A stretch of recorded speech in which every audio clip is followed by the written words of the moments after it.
भगवान साथ ही है और जरासंध से भीम को युद्ध करने के लिए प्रेरित किया। मारो इसको, मल्ल युद्ध के द्वारा इसका अंत कर दो। कई दिन तक युद्ध होता रहा। भीम वायुपुत्र भगवान वायुदेव के पुत्र हैं, हनुमान जी के भ्राता है, तो बल में कोई कमी नहीं और वो वरदानी।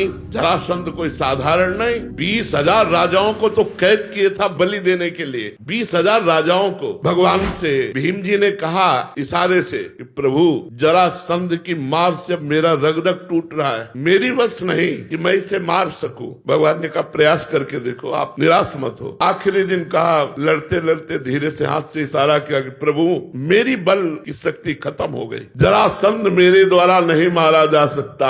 भगवान ने कहा तुम्हारे द्वारा ही मरवाएंगे। और एक तिनका लिया, चीर दिया, क्योंकि भगवान उसके रहस्य को जानते थे। भगवान उसके जन्म रहस्य को जानते थे कि जरा नाम की एक राक्षसी ने इसको जीवन दान दिया। इसके जो पिता थे वो राजा ही थे, उनकी कोई संतान नहीं होती थी। उन्होंने एक ऋषि को प्रसन्न किया, तो ऋषि ने एक फल दिया और कहा अपनी रानी को खिला देना, इससे संतान उत्पन्न होगी। रानियां 2 थी, उन्होंने फल दिया और कहा इसके पाने से गर्भवती हो जाओगी। अब बुद्धि काम नहीं की, दोनों ने फल को आधा आधा काट लिया और दोनों ने पा लिया, दोनों गर्भवती हो गई। और जब दोनों के बच्चा हुआ तो आधा आधा हुआ। आधा आधा देख करके उनको बहुत शोक हुआ और फेंकवा दिया। जरा नाम की महान तपस्विनी थी, राक्षसी, लेकिन आकाशचारी सिद्धों की समस्त सिद्धियां और महान तपस्विनी। उसने देखा कि 2 बालक की इस तरह के 100, उसने कहा जियो जियो जियो। वो सिद्ध तपस्विनी जे ही ऐसे किया, दोनों जुड़ गए और बच्चा रोने लगा। उसको पता था। महाराज के पास गई और कहा ये आपकी संतान। उनका मेरी संतान तो मृत पैदा हुई थी अलग अलग, तो उनका मैंने जोड़ दिया।